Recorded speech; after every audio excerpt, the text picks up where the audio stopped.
Cool. thank you so much for coming on today. I really appreciate it. I admire your work a Yeah. lot. It's just so beautiful and meaningful. And I wanted to start off with going into your story and what got you started in your art and how did you learn?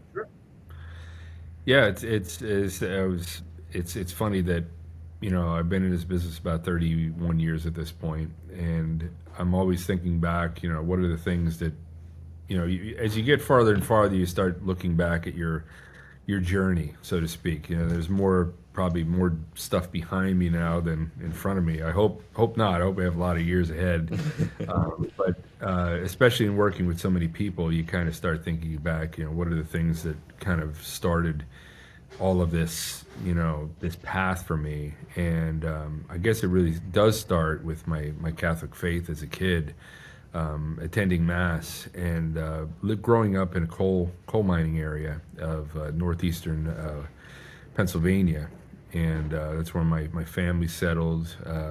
Polish descent, Slovak descent, into that area, and everybody just went into the mines and pretty much lived their lives underground and died from it or died years later from that. So that was a whole Mm. community. But while it wasn't really a lot of culture aside from the cultures that the different immigrants brought to the area, the culture and art was in the churches. And you might have had a town that was just pretty much served the needs of the mines, and it wasn't anything particularly beautiful, but the insides and outsides of these beautiful cathedrals were amazing. So growing up seeing that kind of thing, going to mass every week and looking up, looking to the side, looking at the altar, it was kind of an art lesson every week. And I didn't really realize that I was born with some artistic inclination, so I was already drawing and stuff and coloring and stuff at a very early age. And by kindergarten, I was, winning a lot of art competitions and things like that, all through grade school and everything else, but didn't really have a direction of any sorts, and certainly no art history knowledge.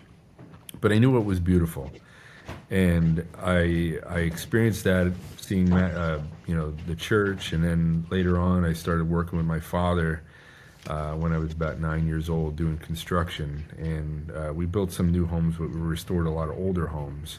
So I got to see the craftsmanship of what went into something that was actually truly beautiful.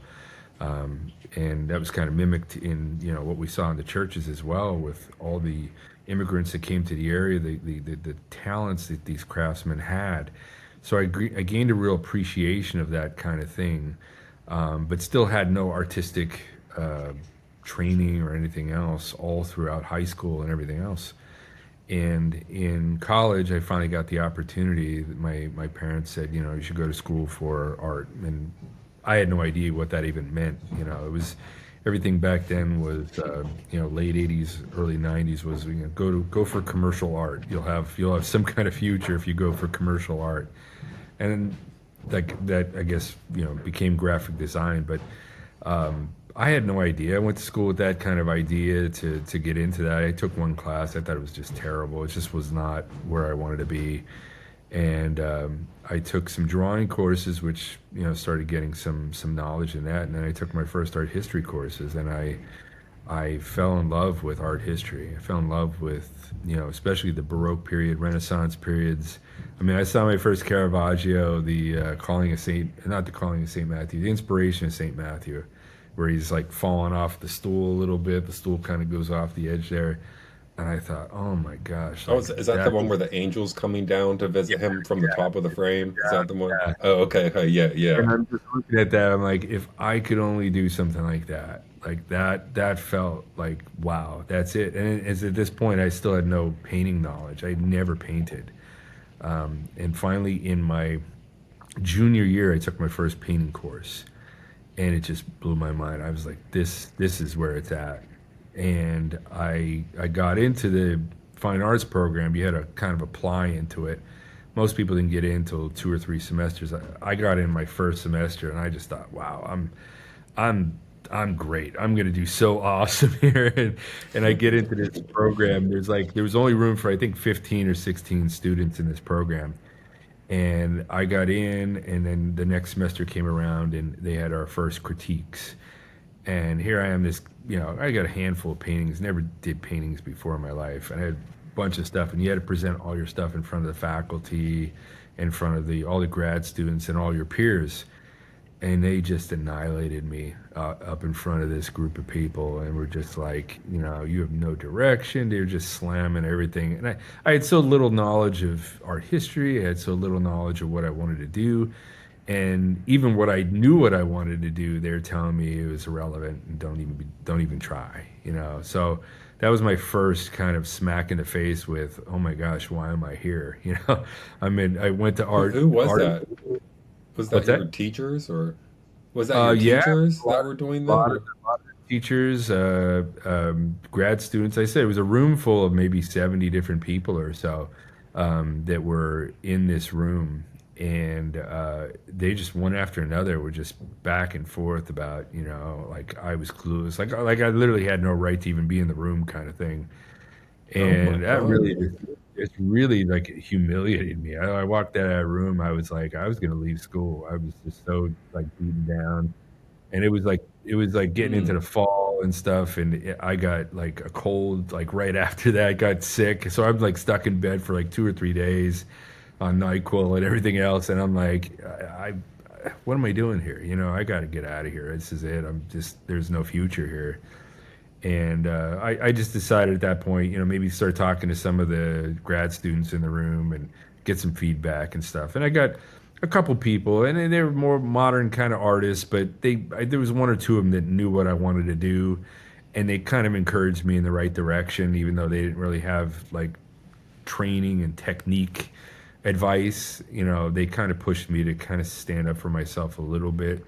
But it was kind of a struggle the whole time through, because here I am saying I want to paint traditional work, I want to paint religious work, I want to paint, figurative work, whatever it was, anything an artist would have done 400 years ago.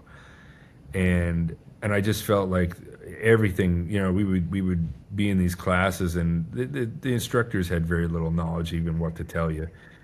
And they just consistently just kept me on the ropes, kind of like I'm some kind of person that needs to be, ushered back in the herd to some kind of weird modern thing. Or I mean, kids would have critiques, and they'd be doing performance art. They were painting majors, and they were doing performance art. Like it was like chaos, and the more simple and ridiculous the thing would be, the more they would get adulation. I would work on a piece for 3 months. I'd bring it in, and they were like, "This is so passe. You should stop this. This is like you're never gonna have a career." And finally, I went to Italy for a semester. I applied into a program, got a small scholarship, and I spent a semester there. And I think that was kind of the crux of everything for me. Like that's what I got out of school, was that experience, and just being able to sit there for weeks and weeks amongst.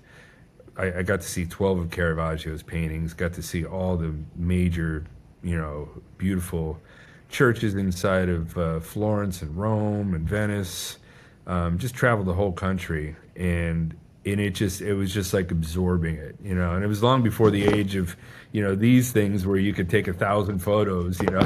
I had a camera, a Mm-hmm. traditional camera. This is like in 1995, so I think I took 27 rolls of film, which would be nothing compared to what we do today. But I just absorbed everything in that experience. So I came back like feeling a little bit more emboldened and a little bit more empowered. And it still was like, they're like, you're never gonna have a career if you decide to do this. And that's like my last semester in college. I'm hearing this, you know, and I'm like, why am I here? And it felt like a hoax. Finally, I leave school, and I just decided to just do it on my own.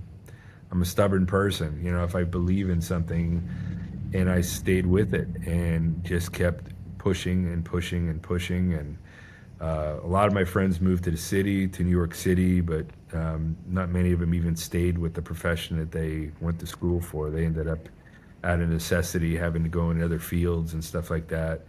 And it's sad because some of them were very talented people, but I had to take a different path. I moved here into Pennsylvania. I decided I want in a different part of Pennsylvania, and I decided I wanted to have a family. I got married. right out of college. I met the love of my life, and we had three children here. We bought a house and built a beautiful life. And fortunately, it was right around the crux of the internet. So instead of being able to go out to parties on a Thursday night or something in a city, here I was, living the life I had to support my family, but virtually getting my footprint established. And I went after it as hard as I could from the very beginning, seeing the value of that, and built my business. And kind of worked for a number of years, the first like 5, 10 years or so. And I would come home from work, eat dinner, work from like 7 until 2 in the morning, go to sleep, get back up at 6 a.m., go to work, do the same thing every day. Just keep building the business so that while the business was growing on the outside, or, I was still making money to support everybody on the inside. So about, I think, 21, 22 years ago, I left my job forever and began supporting my family entirely with what I do, and then started teaching too, because I kind of felt that my path was so hard at times, so much failure, so many people I asked for help, so many other artists I asked for help that wouldn't return my emails, wouldn't return my calls, that if that I couldn't change my past, but I could change the fact that I could help other people not experience that. So it's kind of been a second passion on top of my art, is to be able to help other artists establish themselves from the very beginning, whether they're kids, whether they're retirees, middle career artists. I'm teaching people from all over the world. I've had people come to my studio from as far as China, teach people in the Middle East, teach people in Canada, Mexico, all around the globe. And it's been another passion of mine, aside from the art that I create, being able to kind of make a difference and be there as a resource. And just watching now, like kind of planting those seeds and seeing so many other people succeed where they were told they have their own stories of failure, own stories of being pushed down. Watching all that grow, like, that's even greater than what I do. Like, I love painting, I love drawing, but watching other people succeed based on that has been so incredible. But the connection to my past kind of happened, I would say, more than anything, growing up Catholic and then going to Italy. I think it was that when I got there, I saw everything that I had grown up with, and I was like, wow, it was kind of like a full circle event. And I was like, I saw myself as disadvantaged because of where I lived, and the lack of museums and art schools and everything else and training and all that garbage. I saw myself as being less than until that moment. And when I went to Italy and saw all of that, and it echoed everything, it was just on a larger scale. I said to myself, I've been training all my life. I've been seeing everything all my life. You can get a normal painter that has no faith and tell them to create this kind of art, and they can't. It looks fake.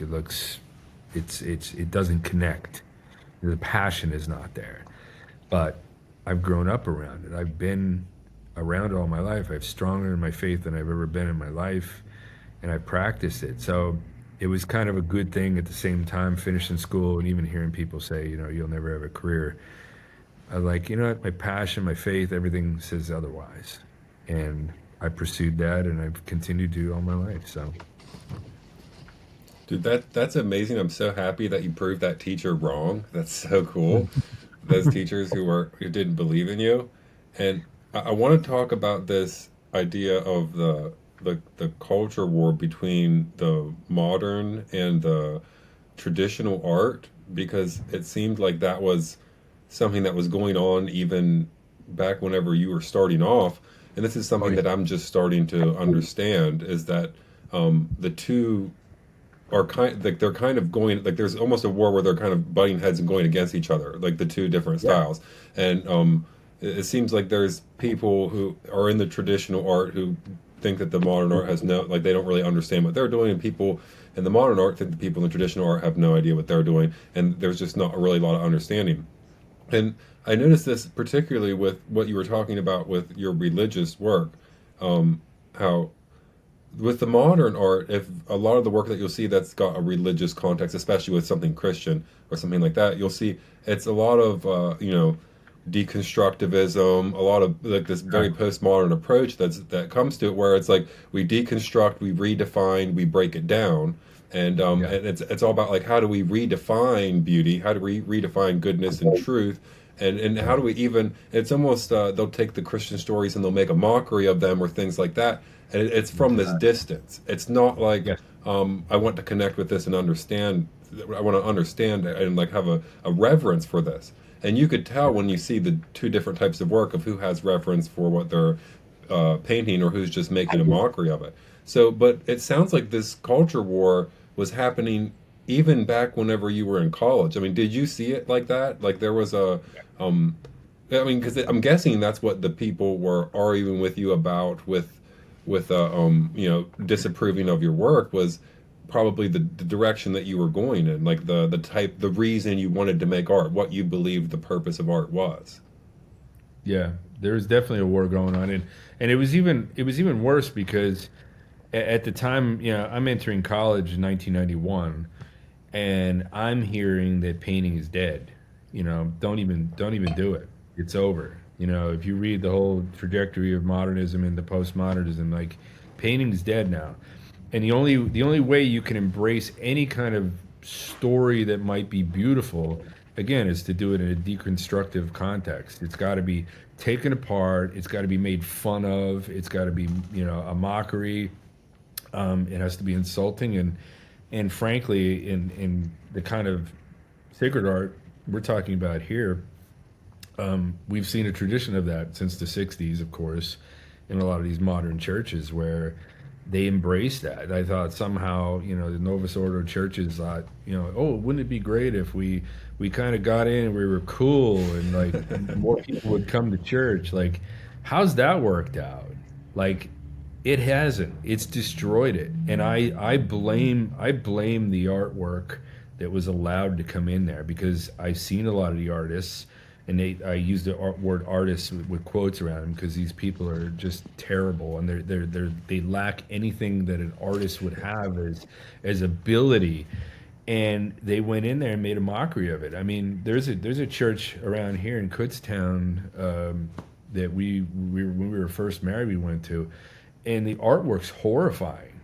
I mean, it literally, there's one picture, Oh, it looks shame. like, I don't know if it's Jesus coming out of this like block of wood in this like kind of Han Solo, and it's all like chipped. Like, I don't know if they made it with a chainsaw, but it's terrible. It's horrifying. And I go, that's not my faith. That's not anybody that has faith and reverence would never commission that.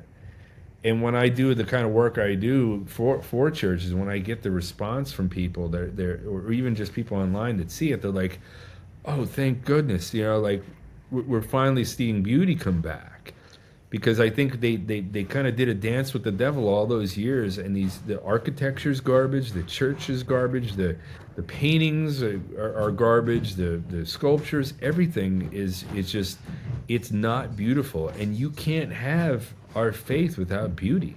Like, how are you going to inspire people to the divine without getting yourself in the mode of an ordered sense of beauty? Like, you don't have to tell people that a sunset is beautiful.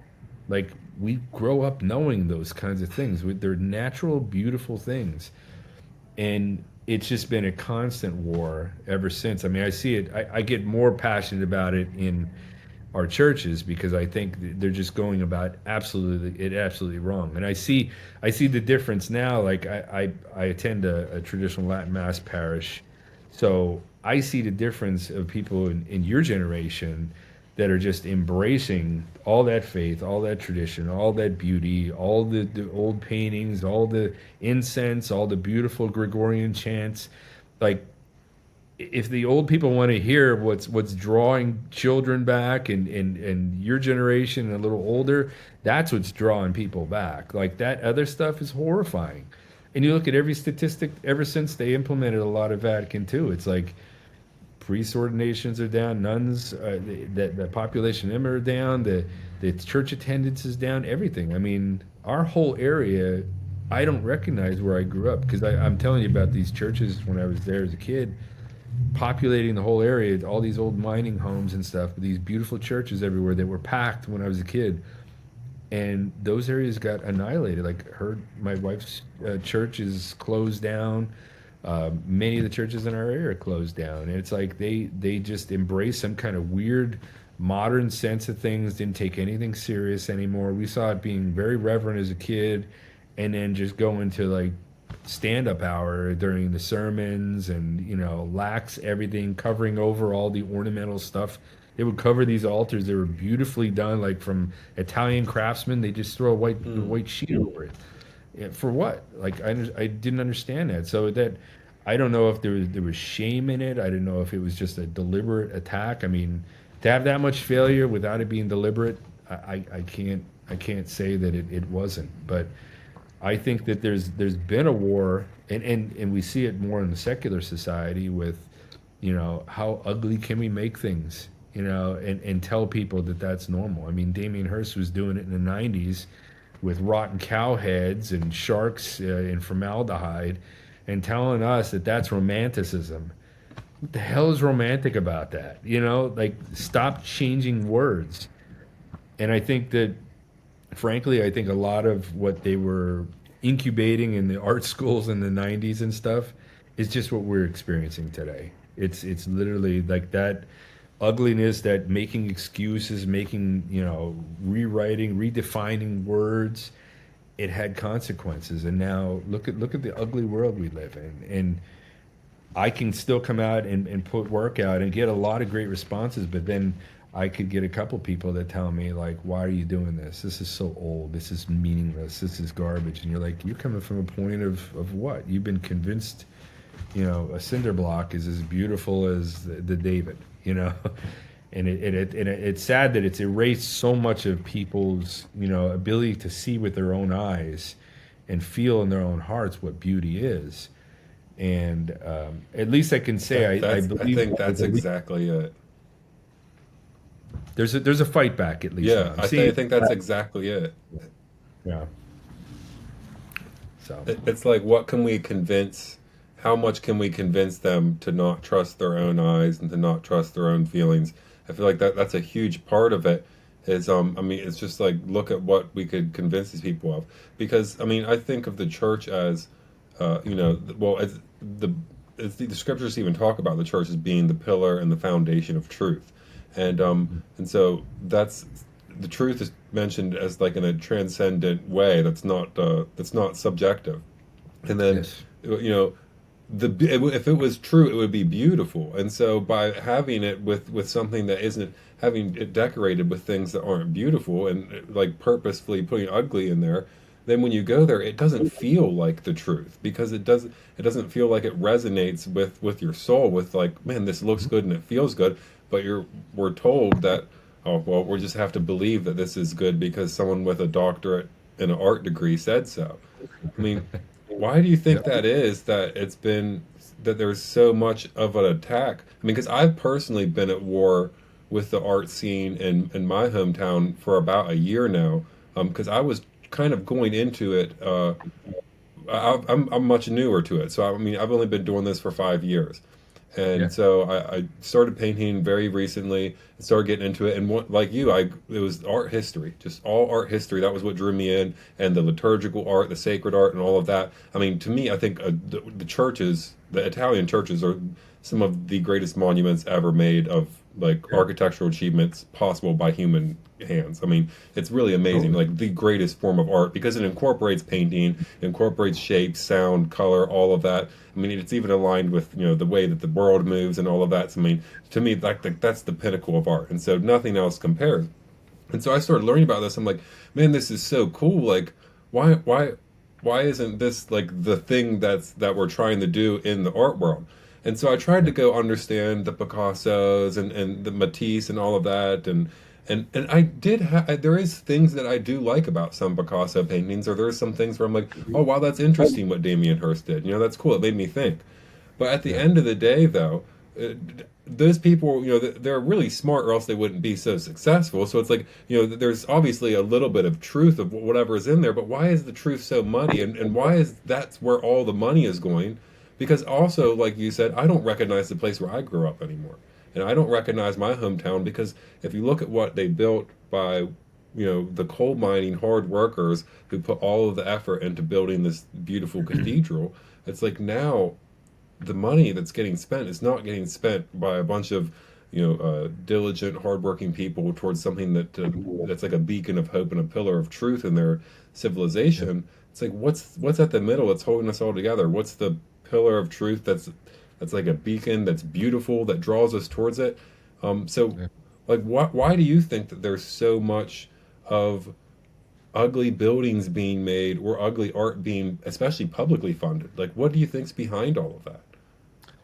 I think honestly, I mean, you can go down a huge rabbit hole with that question.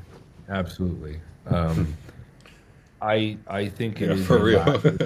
Yeah, I seriously, and I would, and my wife's going to kill me because I can't remember it exactly, but there's, just even just one example of, was it during the 30s or the 40s that there was a CIA operation, I forget what it was called, Operation something, uh, that was basically pushing like the abstract expressionists and the public acceptance of that as kind of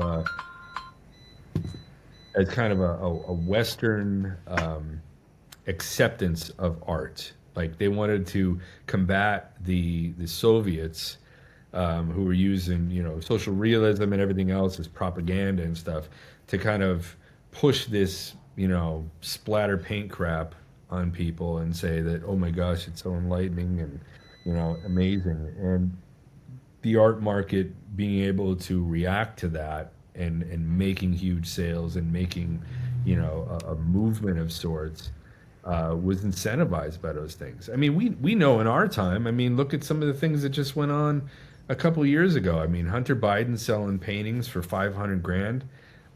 I've been in this business 31 years. I've sold, a smaller amount to that number. Maybe a 10% of that.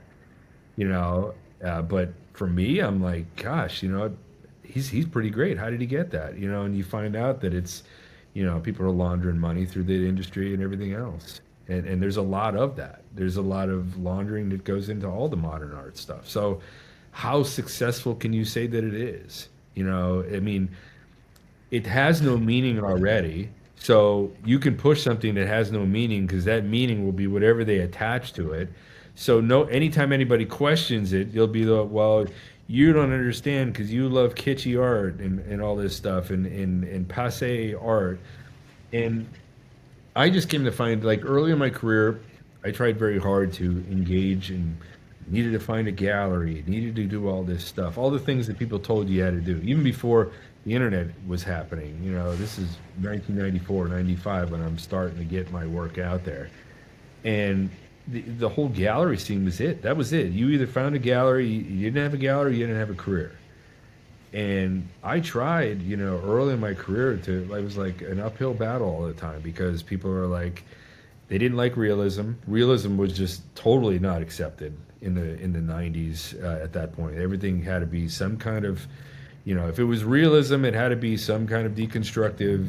Let's mock something. Let's make something beautiful ugly. Then they'd let you do it. But there was Yeah, no how real. how dare you understand how reality works? Yeah, yeah. It was it That's was that's kind of how they treat you. Yeah, that's it. And I fought for a number of years. And what I kind of at the same time I kept building my own brand. And really it was just kind of like there's the beaten path. I had to go through the field myself and make my own. And that's the harder route. It is totally the harder route to go and do your own thing. But I kept fighting it out, fighting it out, fighting it out over the years. Kept building an identity. Kept trying to figure out who the heck I was because, writing an artist statement as a 25-year-old is ridiculous. Like you haven't lived, your life enough to know what the hell you're doing. I didn't know what I was doing. I was writing a bunch of big words and, trying to make some kind of like theoretical discussion in my statements. And I'm like, I knew I had something inside. It was much simpler. And as I lived my life, I came to realize that living that was enough, and that's all it had to be. Like it was like I think it was around maybe 10 years into my career that I really kind of figured out what I wanted to do. Because I mean, even when I got out of school, like there was several years like I didn't know what I was supposed to do. Everything I wanted to do, the echoes of the instructors in my head from college were like, you can't do that, you can't do this, you can't do this. And at one point, my wife just said, "You know what? You need to just if I could paint like you, I would do whatever the hell I wanted to. I would paint the old masters. I would paint beautiful stuff, like beautiful subject matter." And that's when I really just started going after it because she was absolutely right. Because she was sick of it too. She'd see all these people. We'd get together with these people sometimes. She's like, "Oh my gosh, they're nauseating. Like they love to hear themselves talk, and none of them have any talent." And it was those kind of shocking words that was like, you know what? Yeah, I'm just gonna be myself, and that's why I tell every single person I work with now, like, be yourself. Even when I'm training, I'm like, I don't want to make you me, I want to make you better. Like you better, tell me what you want. We're gonna set a goal, and we're gonna make you better at doing what you're doing. I'm gonna give you the cleaner road to go on. You know, but Yeah. there's so much of that, and it was a very difficult time, but I'm glad I did what I did. I set up, my business the way I did, and kept going at it, and over time I built something on my own that was my own thing. And now, like, I mean, geez, to know anybody who was doing liturgical art when I was starting out was like realism was bad enough, but liturgical art there was nobody, and it was considered almost dead. I mean, the church was going down in attendance and everything. I must have been crazy for going into this, but it always provided, new opportunities because, I mean, I kind of found a vein of work, and now it's so awesome. I see so many people.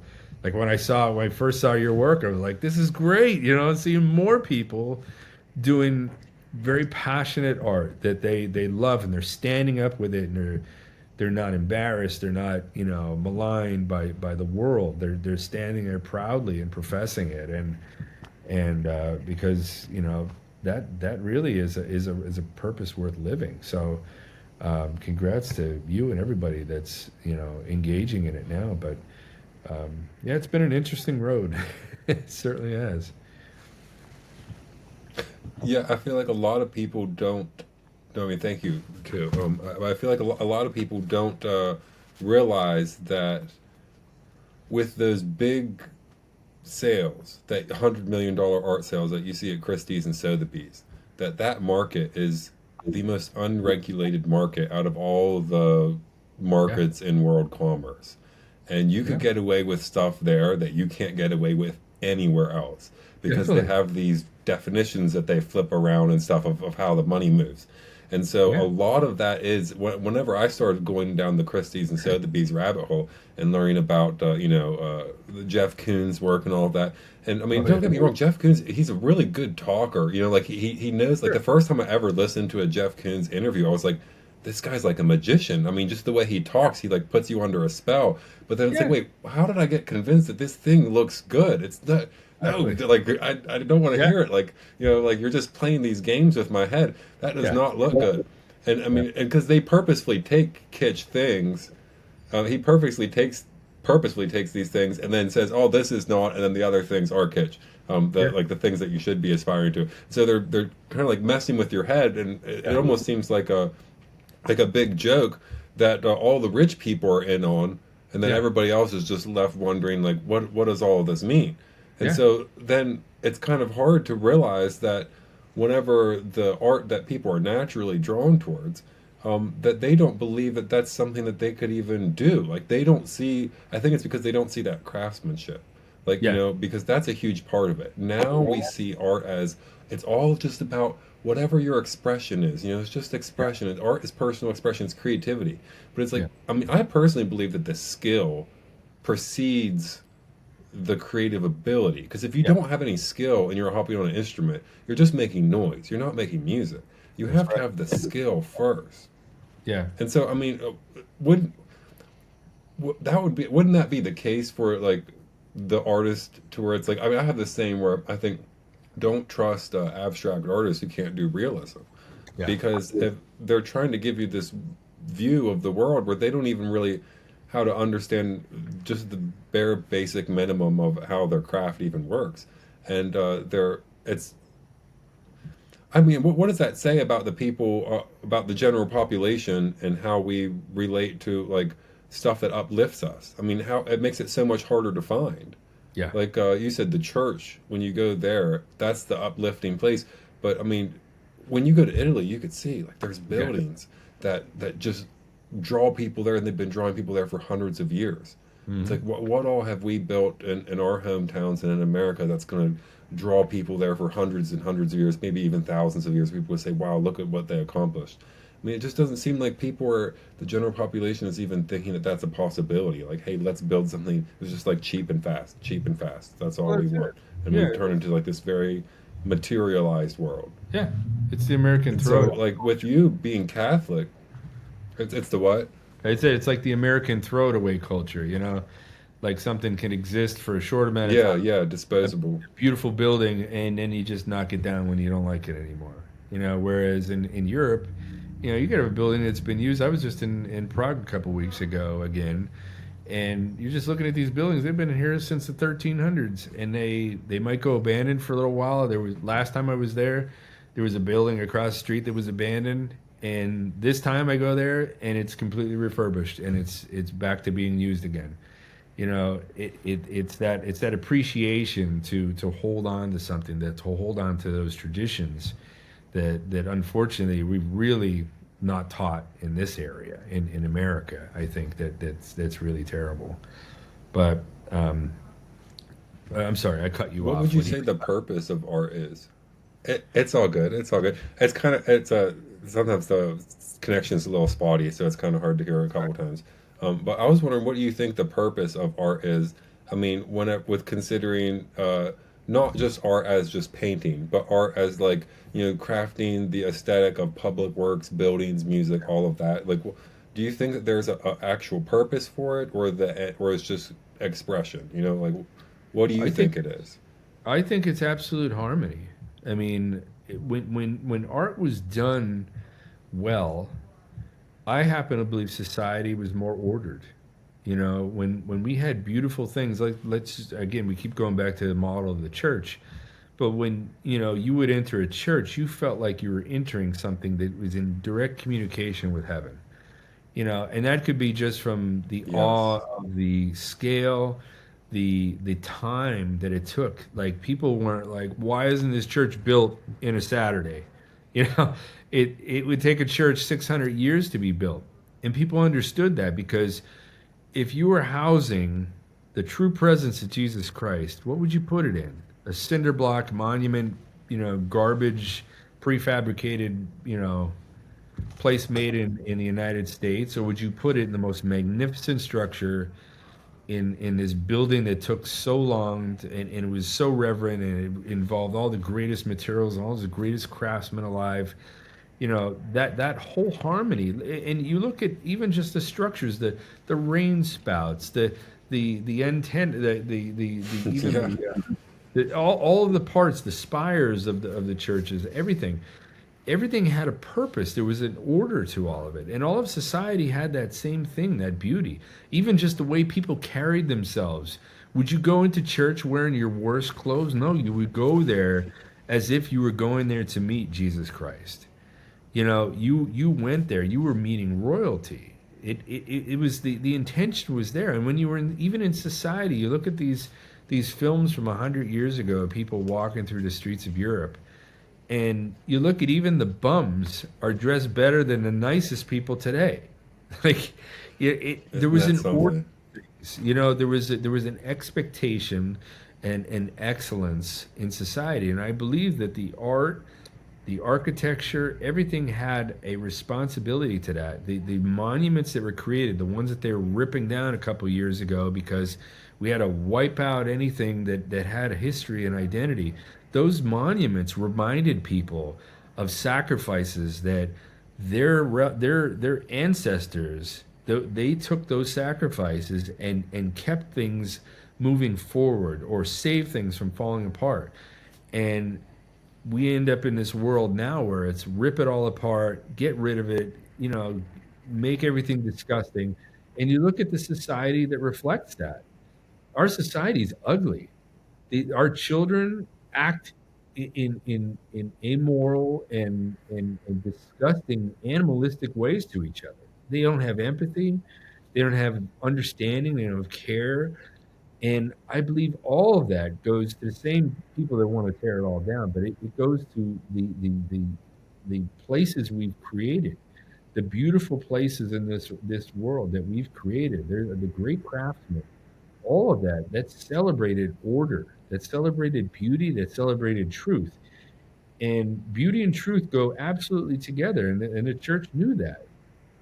And to destroy one of those destroys the other because when we try to redefine what beauty is, and it's what they have out there today, these brutalistic, you know, post-communist structures that call themselves churches, which are just glorified auditoriums.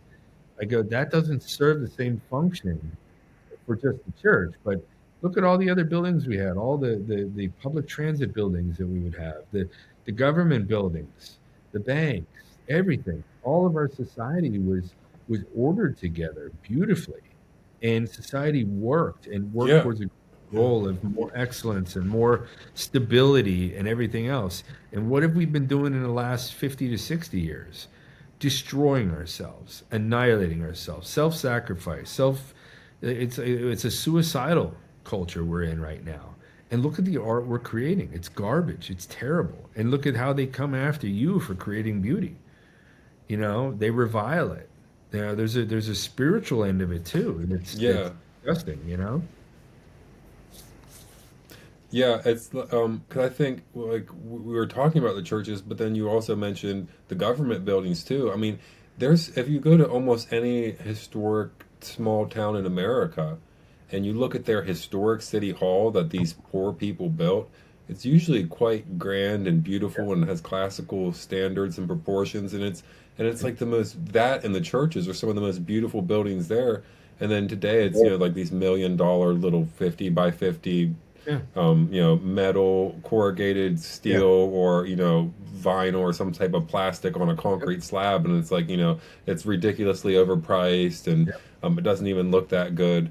And it's like there's no reverence or respect for the tradition or the culture that brought you up. And it does seem like this is all, like you said, there's a spiritual aspect to it. Like there is um, a very destructive spirit that gets into people, or a destructive way of thinking, where it doesn't it's not about building things up and making them as beautiful as we possibly can anymore. Like it's that there's something that's gotten in the way, and I think there's a little bit of individualism that's come into mhm, that too, where let's all work together for having a shared identity.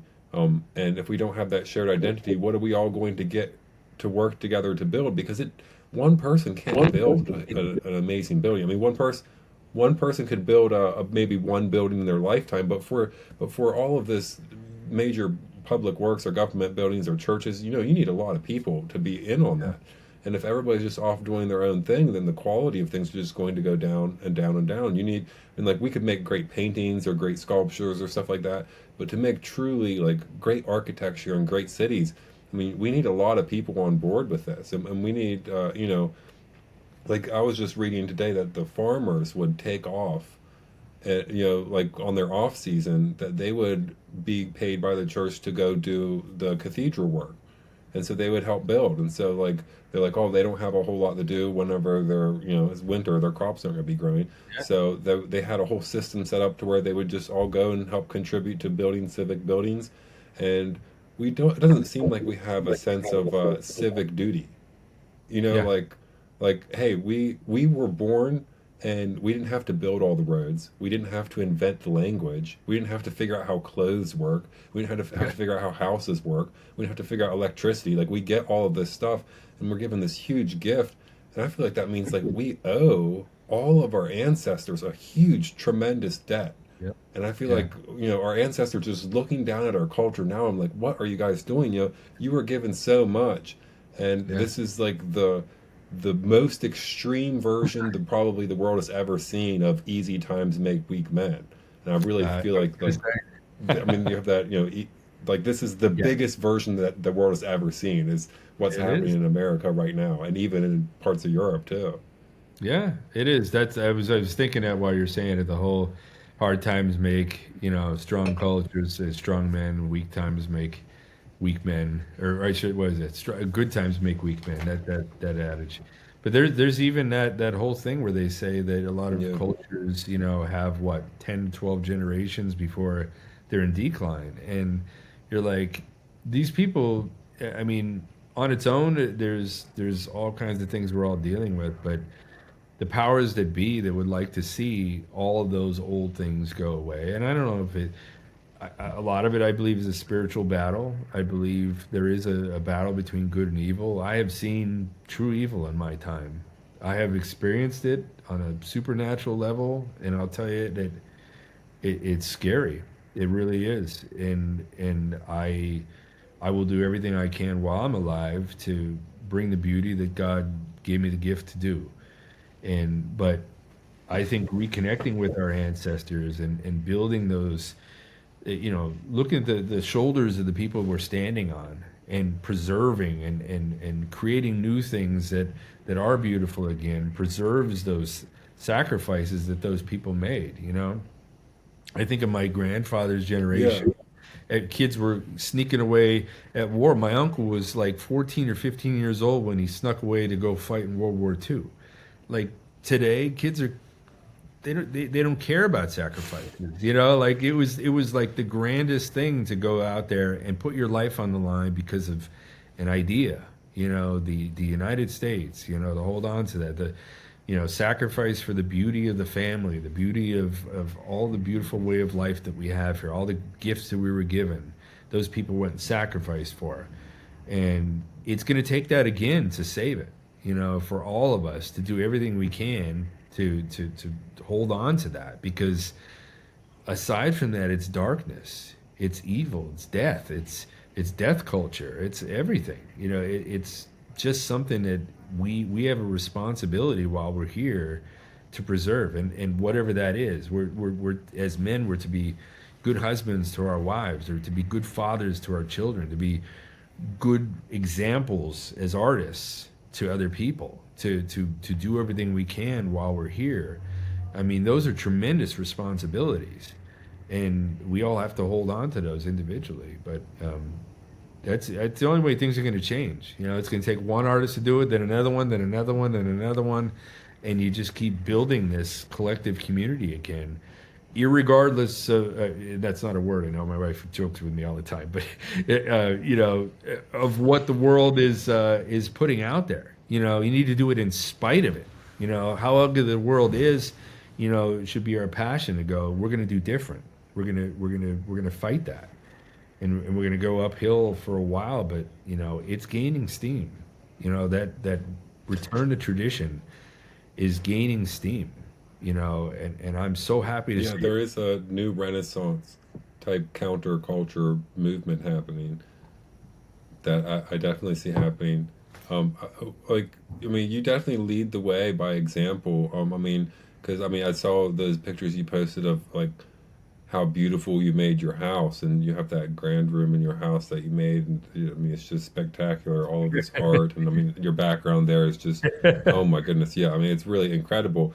But the thing is, you talked about sacrifice. I mean, maybe you could tell me a little bit about like how long that took, and it's not just you can't just snap your fingers and make something like that overnight. No. This takes finding stuff over many years, moving stuff in and out, rearranging things, and like it's beauty is actually not easy, but it does make it to where you have something that you, and it gives you a sense of purpose because it's like this is something that's important to me.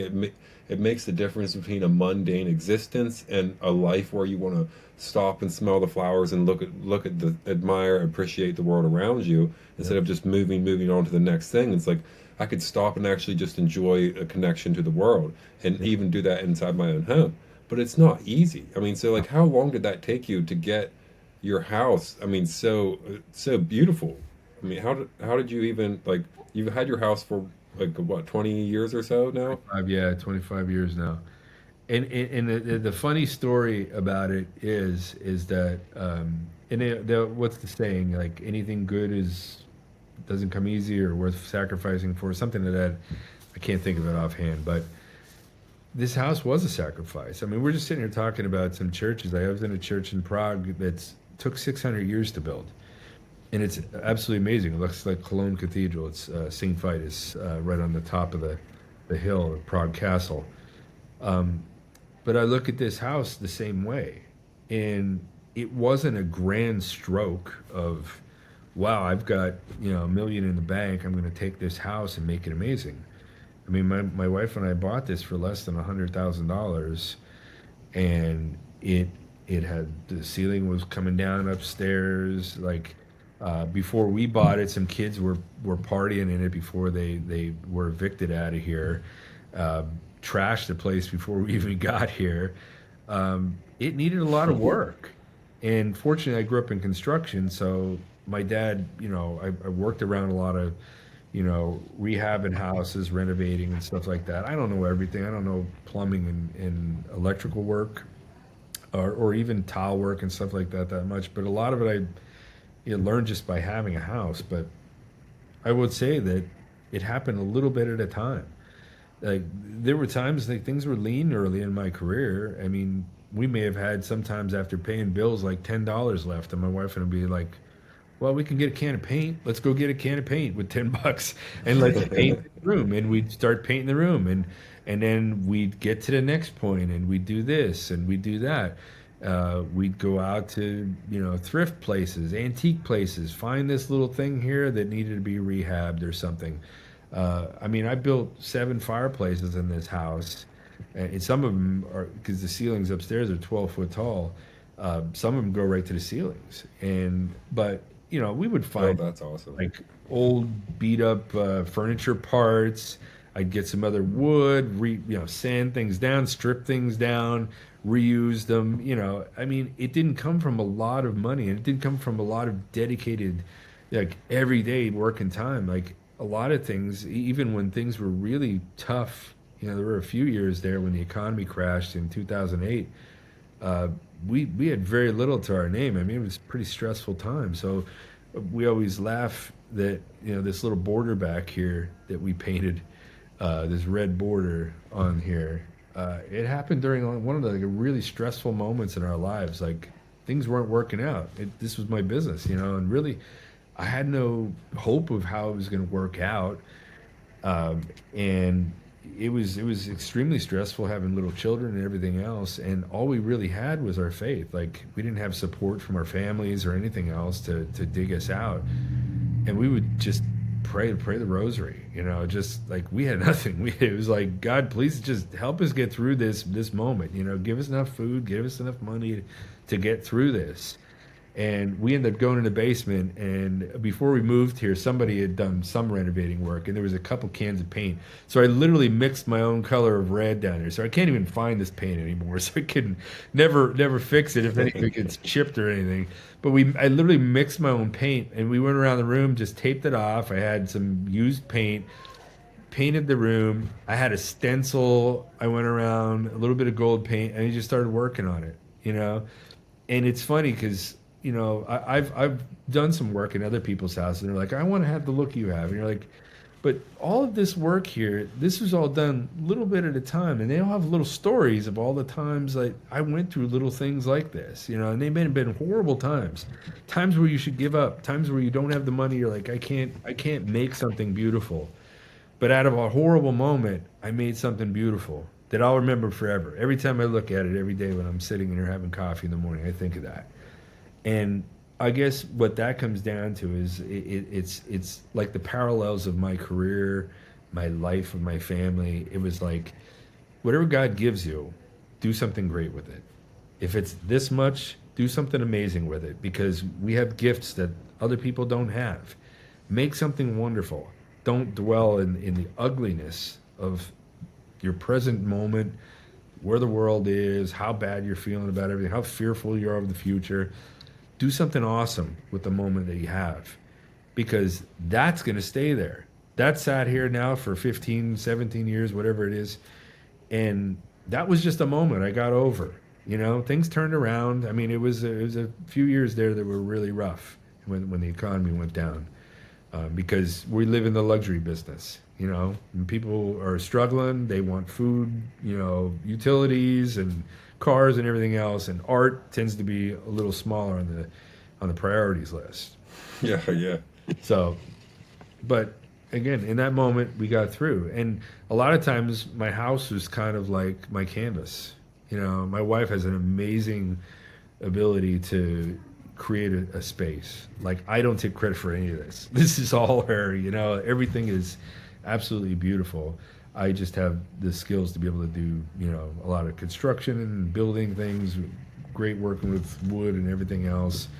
But you know, it's like an investment. You know, like you invest in a stock market or you invest in Bitcoin. I saw on your page you got $20 in Bitcoin, so you're a millionaire now. But it's those little investments, a little bit at a time, a little bit at a time, that build something. That's what I've come to realize. You know, and now working with my kids are all, you know, grown up now, and my youngest just turned 18, and I'm trying to teach my kids like putting a little bit away, put a little bit away, you know, so that it grows into something. This doesn't happen overnight. I mean, this was a blank canvas when we moved in. White walls, none of this stuff you see behind me. None of this. Any of this architecture, none of it. And we sanded all the floors. We were dirty most of the years. You know, my kids were running around. The rooms were ripped the heck apart. But we built something beautiful out of all of that. And that's just the same as what your career will be. You know, you start out, it's about planting seeds every day. I tell it to every one of my students, plant a seed today, plant five of them, plant five tomorrow. Make everything you do in life a habit, just like the habits that we have that are bad habits. Make good habits, small things, and those things grow into something amazing. You know, it's the whole mustard seed or the acorn and the oak tree kind of situation. Like something very small turns into something amazing. And I never would have thought. I mean, looking back in my career now, I mean, about 98% of the paintings that I ever sold in my career, I did myself. That would have scared the heck out of me growing up. Like if I was like, gosh, I need a gallery to sell for me. There's no gallery can sell as well as I can. No gallery has cared about me more than I care about myself and my family. And when I sell my work and I get Yeah, 100% yeah. profits and I share with my family, the people that sacrificed with me all those times when things were bad, that's awesome. Sharing it with somebody else who doesn't care about me at all, that's just taking their 50% and doing jack for me, doesn't sound like a fun life, you know? So I'll take the hard road any day and build something better and something that makes sense to me and it's ordered right to me. And I'll control my own destiny. I'll be my own stock market, you know. And I think we all need to do that. I mean, we see the parallel economies that go on in our world right now. You know, the rumbles to the, you know, to the YouTubes and everything else. Like all these parallel things where people have built something out of nothing, even though everybody's saying, you know, you got to do it the way everybody else is doing it. No, you don't. You don't have to do any of that. You know, you have to just set yourself to it that, you know, you're going to be your own rock and just build it. So, yeah, that's how you build a life. Like, and you know, do you want to hear all the vacations that I went on all those years while we were building all this? Yeah, I didn't go on any. You know, we sacrificed all that. We didn't go and have fun. We didn't go to Disney World and all the crap that people go and brag about. Like, we didn't do those things because we wanted to build our own happiness here. You know, just like with our families. Like my wife, she stayed at home with our children, and we built a family here. We didn't decide to go out there and live lives for everybody else. We built this life here, and maybe it didn't make sense to anybody else, but I look at my kids, and I have wonderful kids. They didn't turn into what everybody told me they were going to, because the world went and twisted them and turned them this way and that. Like, I've got good kids, and I love them. And we have harmony here because you built something. You built something based on what you felt deep inside, and it was ordered and it was right. So it doesn't mean that it's easy, Yeah, but it's worth it. yeah, yeah, it's definitely worth it. And I love that you were talking earlier about the purpose of art being harmony, and hearing how this process of building up, beautifying the home over time, bringing things. It's like going throughout your life and thrifting and finding, oh, here's this piece of furniture. This is better than anything that's on the market today. It's Yeah, this, it's usually really nicely made, and sometimes it'll even be cheaper than what you'll get something new. And then you could add that in, and then it's like you're going and you're pointing towards, this is beautiful, and you're bringing it all together, and you're bringing the best all together, and then that's a center for your home. And you don't have to you know like the whole you don't have to fix the whole world, but to be able to have something for your family, and just start. And I mean, because sometimes people don't even maybe have a whole house, maybe they're just like renting or something. But I yeah, always think, like, man, no matter how bad your situation is, you could always just fix up whatever it is that you're responsible for, and make it a little bit more well put together, and because that's one, because I had to, like, kind of pick myself up by the bootstraps, and get, like, find something to do to make some money, or before I was doing art, because I really wasn't sure what I was going to do. yeah, And so I didn't start off with a whole lot, and I'm still in that process of, like, building and making a beautiful home for my family and all of that. And it takes a long time, but it's just a little bit here, a little bit there. But yeah, it starts to bring everything together, and it starts to show what you care about, because sometimes you have to get rid of stuff, yeah, and then sometimes you're looking for stuff and you can't find it. It's like, I need this new thing here, because there's a spot here where it needs to be, and yeah. you can't find it. And then maybe a year later you find the perfect one. It's like, that's going to stay with us for forever now, as long as we have it. And that's what it creates, an order for your family and all of that. And these things where your house is taken care of, your family is taken care of, and your faith, those seem to be like the most meaningful things, and the source of, like, the same thing I see in common with all the people who are drawn to a more traditional approach to life, where it's like they have a sense of reverence and respect to the world that they were born in, instead of a disdain for the world they were born in, or some sort of I think nihilism would be the right term. Yeah. And this, I feel like that's an antidote to nihilism, to because it shows that there's something worth living for. If you like, hey, look, maybe the world isn't the most beautiful place, maybe there's a lot of messed up stuff, but hey, there's something I could do here, and it's right here in front of me. I can't do anything about what's happening over across the ocean, but I could at least, I could start fixing up this right here. and Yeah. and that's really that's actually, I think, in our job as humans, like, that's really our main purpose. Like, it's Yeah. just to fix up the land around us, and to take care of it, take care of our family, and then hopefully be that beacon of light and hope for the other people in our community. And now on the internet, it could even go out to all of the world. Totally. But having that beauty in your house, it really just, it gives it a sense of warmth, and a sense of character, and a sense of like, culture and identity, where it's like, it's kind of one of a kind, just like how we're one of a kind. Like, human beings are not meant to be all the same thing, all living in the same type of boxes. And Yeah. it's you may, whenever you're going fixing up your life, you may go in and add in something that kind of looks weird, and try out some styles that don't work out right. But there's no way to get around that. You just kind of got to go start saying, like, this is important to make things look good. um, because it really does make the difference between just, like, moving through from one activity to the next in a very mundane life, to Yeah. for being able to, like you said, sit in a room and appreciate something new and different every day.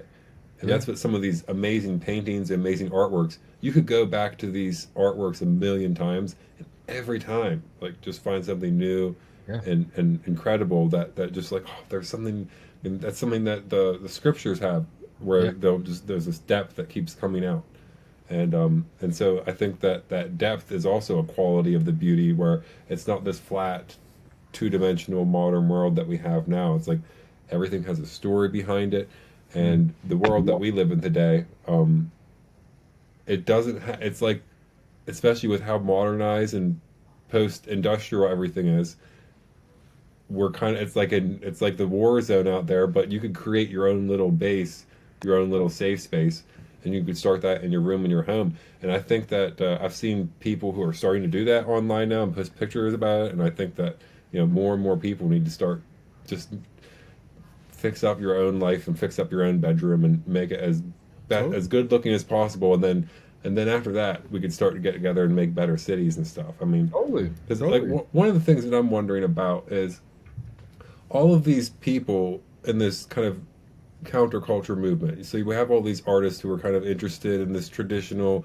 like ancient cultures, things like that. Making traditional art, classical architecture, music, all that type of things. But it seems like they're all so spread out. You know what I mean? Like we could connect on the internet, Yeah. but it's like one here in this town, one here in this town, one here in that town. Yeah. How do you see that to where it could actually turn into something where they work together on projects and get stuff that's even outside of their own homes or just what's going on with their own personal businesses, to where, what's going to be the new city, like how Florence was in the Renaissance? Like, do you, because I look around and I don't see any city that resembles like this is like how Florence was in the Renaissance. That's true. That's I true. mean, do you see any like city that's kind of like that, or do you see that that's even a possibility in today's age? Well, I mean, I think that at the end of the day, it always comes down to, you know, any movement that takes over. And I believe we've had a lot of movements in the 20th century that were, we talked earlier about being forced, counterculture back then, destroying the American dream, destroying the church, destroying everything to, reduce it to rubble so that we live in a world of meaninglessness, so that there is no God, there is no guiding light to anybody. And just one example I'm seeing just in, the traditional church, seeing people flocking to an idea because we live in such a meaningless world, where we've been just told, like, we don't need meaning in anything. And you look at young men like yourself, being told that, don't follow any traditional norms, just go out there and buy a bunch of junk food, eat until you puke, play video games, watch porn, watch stupid shows on TV, like all the people they tell you to like. Don't get married, women aren't allowed to have relationships with you. Where does that all lead? It leads to absolute, a suicidal nature in a whole culture of, the last generation or two. And then now all of a sudden you start seeing, the church turning back in the last 10, 15 years and offering something that was there for so long that attracted people. And, I've been Catholic all my life. And my wife and I searched for a good 20 years when we got married because we moved out here in a very Protestant area. So there's not a lot of Catholic churches here. So if I want to travel to one, I got to go 25 minutes, 30 minutes to get to one in a larger city. And we tried, I can't even tell you, maybe at least 2 dozen churches over the years, and just were totally unhappy with it. And then we heard someplace there's a traditional mass at this one place, and I went to search online, and when I found the parish I go to now was there. And I showed up there, and it was within the first year, and it was an FSSP parish, Fraternal Order of St. Peter and Paul. Took this parish over. It was dying. It was an old Hungarian, Lithuanian parish. There was 75 people left in it. They took this parish over, and in like 2 or 3 years, there's 10 times more than that at the parish now. There's people traveling an hour, 2 hours away to go to this parish to church. It takes us 40 minutes to get there. And I look, and it's not like the parishes I would go to here where you'd have, 80-year-olds, 70-year-olds, like there's no kids, there's no middle-aged people. Like you're like, in 10 years, goodbye, that's not gonna last. You go to these parishes, there's families with 10 kids, children, babies, all ethnicities, all ages. You know, everybody standing there, reverent, dressed in suits, and happy to be there, and packing the pews. Like we have three masses. You got all of them. 7 a.m. mass is packed. Okay, and you're like, what happened? People got attracted to something, and then another person went, and then another person went, and then another person went. And guess what? What happens when you get that many people together? Then the money starts filtering its way in. We had to do an expansion campaign because the church couldn't handle us anymore. So they went and put together money for an expansion campaign. They didn't even work hard at it. The money was just, people were just so happy to give because they found something that meant something. So, and then COVID happened, and then the prices of construction went through the roof. And luckily, the bishop found another failing parish and gave us another one. And it was the same situation. Like 50 people were left in it, and now that parish is packed. So we literally have two churches in the last like 7 years that are packed, that were dead parishes. So something happened there, and something, and they're vibrant parishes with, you know, a good financial standing in both of them. And now we have four priests, four Latin Mass priests, doing all those. That's awesome. And I go, so what happened there? You know, there's, you know, people are attracted to it like bees with honey. You know, like it's that, you know, that important that people want. I think when they find meaning to something, everything follows. Money follows. You know, I mean, I've been commissioned to do some work in those parishes. Now I'm commissioned to do work in a number of other parishes for the FSSP as well, because everything's starting to flow to that. So, you know, it might grow from one thing to the next. I think by inserting some new meaning in there, and you see it, like even creators online and stuff. Who's the more famous people that are out there talking, doing talk shows and stuff like that people are listening to, and who are the people they discarded? You know, that they realize didn't have any values to them. You know, there is a change that's happening. There is a real change. You see traditionalism. You see even the realism movement as an artist. I mean, to see this many academies and ateliers, there was none of that when I was starting out. You know, there was nobody to seek as an inspiration. Now, how many people come and talk? They're like, "Wow, you inspired me to, you know, get started and do this." I'm like, "That's awesome! Like, hope 100 more people get inspired." And because, you know, it only takes one person to start going in a different direction, and you don't know how many people you're going to drag with you in your time on this earth. You know, there's a real responsibility to it. I mean, it's humbling. It's really makes you feel humility because you're like, gosh, like I may have a bigger purpose here than I understand.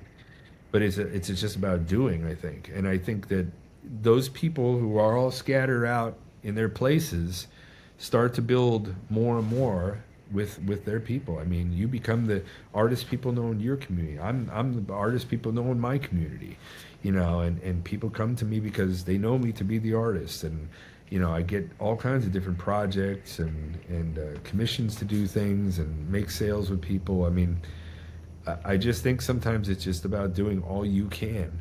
And just like the analogy you're saying, like I can do all I want in my house because I have complete control of that. You know, there's a thing in the world today where you know, people who haven't followed traditional norms are all out there trying to fix the world, but yet they don't want to fix themselves. They don't want to fix help fix or work through something with a spouse or a child that they actually have an opportunity to make a difference with because they're in your stead. They're all out there trying to do these lofty goals that are out there and screaming because people don't want to follow them. Like that's not the natural order of things. We can't project ourselves like that. We have to do what we can with what we have. I don't want to. Yeah, I don't want to hear what anybody has to protest about if they didn't make their bed. Yeah, exactly. You know, like if your room is a mess, then get off the streets of complaining about what's wrong with the government and go fix up your place first. Yeah, exactly. Make your own, make your own area good. I mean, I don't really. Yeah, I mean, I don't see any city where it is like where it's all coming back, but I see places like you're describing, certain types of churches, like especially the apostolic churches that are rooted in tradition. Yeah. And there was no traditional Latin Mass around here in my hometown, and I think the closest one is like an hour or two away. And so whenever I was searching, a couple years ago, we were like, I was going through art history. I'm like, hey, it's so connected with religious history. There's, just something so amazing and profound about it. So I started going into the history of the church. I'm like, oh man, this stuff seems pretty legit. Like, the historical, like the archaeological receipts, they all check off. Like this isn't made up, but I still didn't. But all the churches around here, like the Protestants, they just felt so disconnected from history, disconnected from beauty, and it didn't feel like whenever I would go there, it would be resembling any way what you would hear in the Bible. So I'm like, Yeah. it feels like they're disconnected from their source material. Like Yeah. there's like this really deep disconnection, and it seems like also there was just this disconnection with all of our culture of the classical source material of like how a civilization even works. And so I'm like, man, there's all this disconnection. And so I go to Italy, and I also see, like, that was my first time where I was like, I felt like, this is it. Like Made sense. this is how something is supposed to be built. Like this is amazing. And so I got to go see, like mass in St. Peter's, and go see mass in the Florence Cathedral. I was like, oh my goodness, like this is so amazing. But then there's just like nothing like that around where I live. But even though there's not maybe like cities where all of this like renaissance and rebirth is happening of all this beautiful tradition, or like even a maintaining of it, let alone blossoming it into new forms, um, that that there is a place where it is happening, even though it's not necessarily a city. Is that inside of the churches? And like, I mean, I'm Orthodox, so I just got chrismated last year. This is actually just had the 1 year anniversary since I got chrismated. Congratulations. Me and my wife and my baby got baptized. Thank you. That's Um, awesome. That's and but awesome. I I had feel a like Orthodox that family with too. our Orthodox parish, it's the first ever Orthodox church in our hometown. It's the first one, and they've been there for like 2, 3 years. Well, yeah, just 2 years now. That's And awesome. I feel like, man, when we go there, I'm like, this is where classical civilization is preserved. Yeah. It's like it's in these apostolic traditional churches. And so for people, I feel like who feel like, man, we're so disconnected from everything that built us. We have no reverence for how, I mean, language developed, city structures developed, the way the family, all this comes from God. It all comes from, Yeah. it all comes from our Creator of how to properly order things. And we're so disconnected from that really, to find that meaning, like, to me, those, like, whenever you step inside a church and it feels ancient but also like it could be in the future, like, Yeah. that's whenever I felt like, okay, we're getting into the right place here. Like this is where that antiquity is properly preserved. This is where the Yeah. classical world is preserved. This is where a proper family structure is preserved. This is where a proper Right. government is preserved.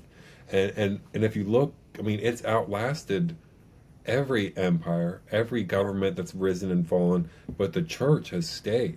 Yeah. And it's just been blowing my mind over and over and over again. Like, because I was never, I mean, I didn't grow up Catholic, so I Yeah. didn't know anything about the Apostolic Church. I didn't know anything about tradition, and and I think for artists, if they want to go find like references or source material or inspiration for their art, you don't need to look any farther than that. I mean, if you Yeah. like, that's it. Like, you found it when you get to the church. I mean, Yeah.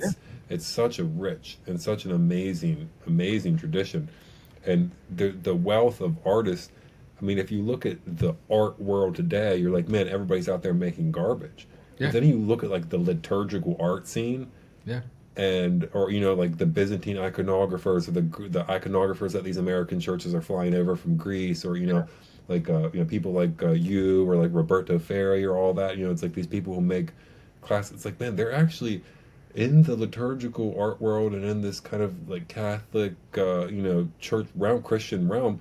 There's amazing, like, some of the most beautiful art that's ever been made is Yeah. still being made today. I mean, have you seen what they're doing with those monks out in Wyoming with what they're building? Yeah, yeah, the monastery they're building. Have you seen They that? send me the things in the mail here all the time. I've been watching that for like the last Oh, 5 really? or so. Yeah, it's amazing.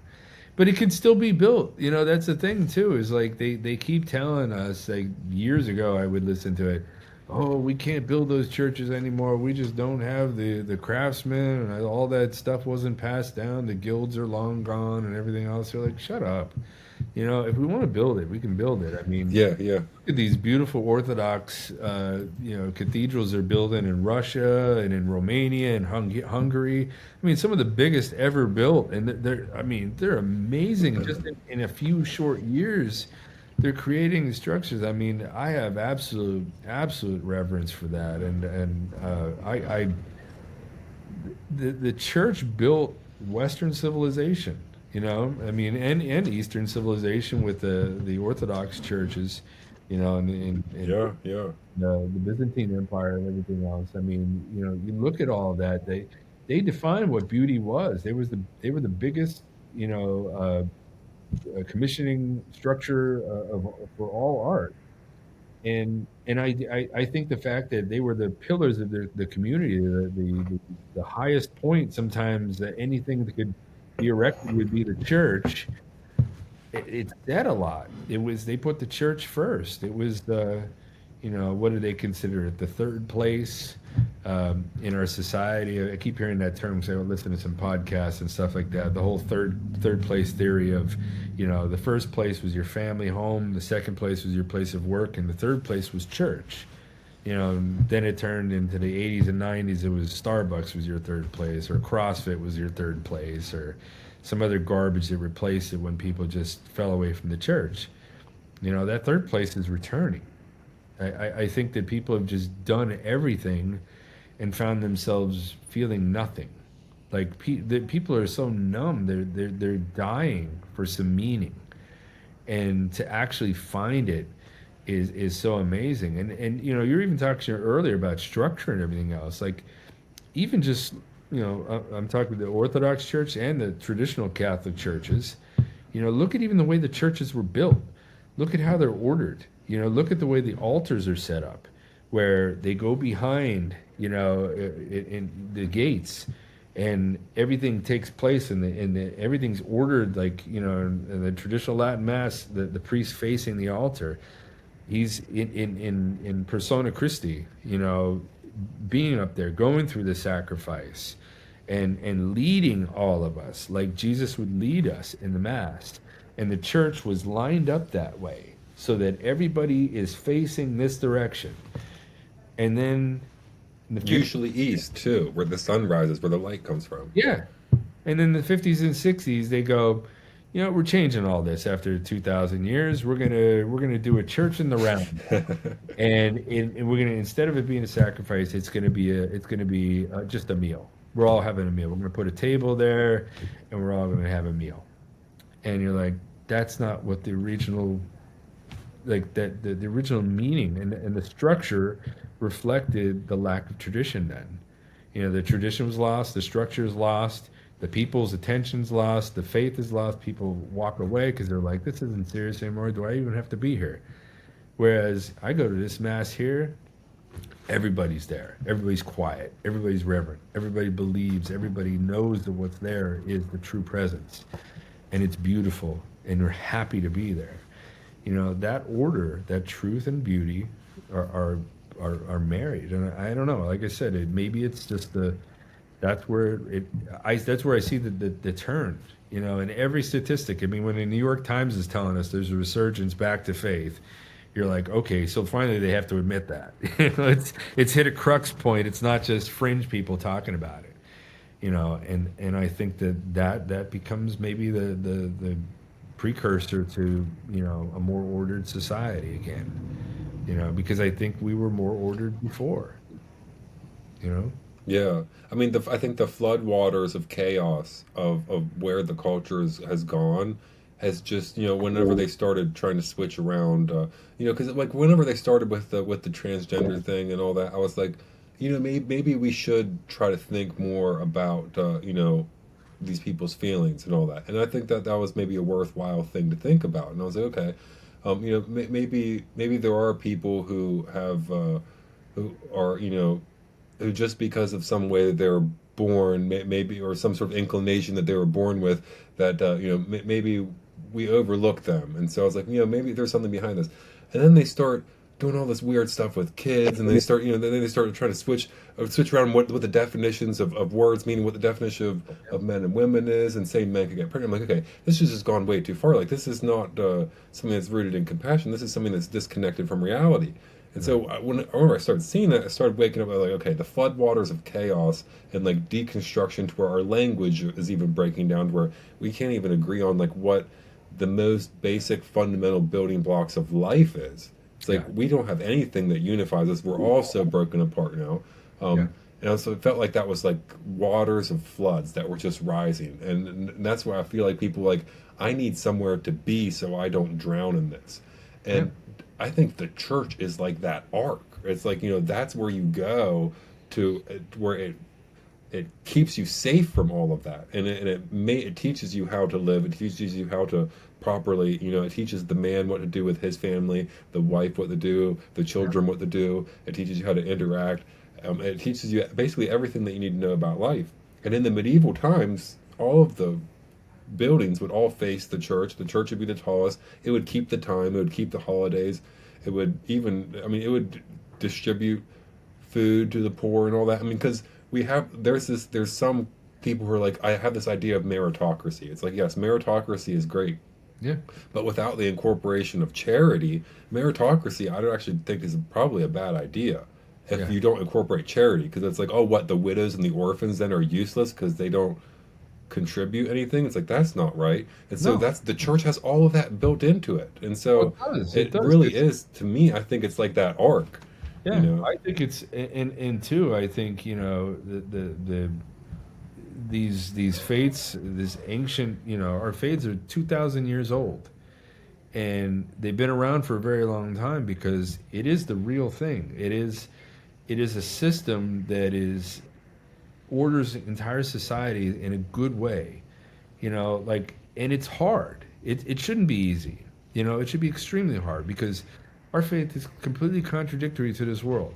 I mean, it teaches you to have humility. Who wants to have humility? We're taught every day that we're not supposed to have humility. We're taught, we're not supposed to be charitable. We're supposed to give our money to government so they can give it to they can be charitable.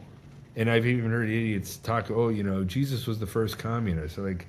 So really, so Jesus said, give all your money to Caesar so he can be charitable for you to give to the poor.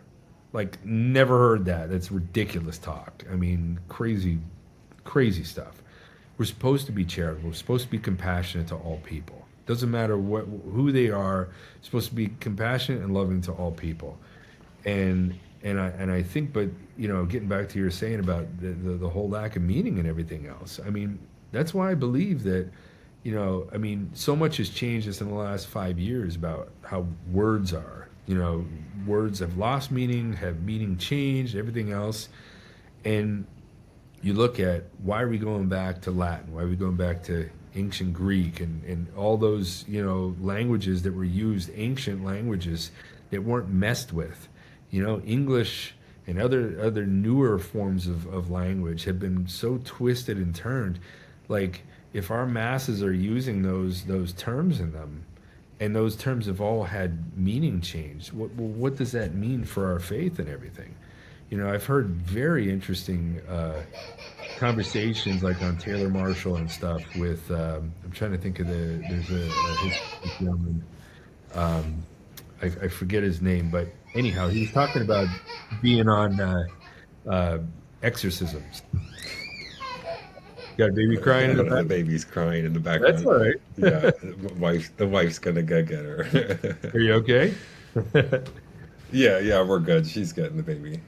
The Oh, I baby's missed like right across in the other room. that. Okay. I'm missing Yeah, she just turned a year too. oh man, that's great! Okay, so Congratulations. yeah, where were we now?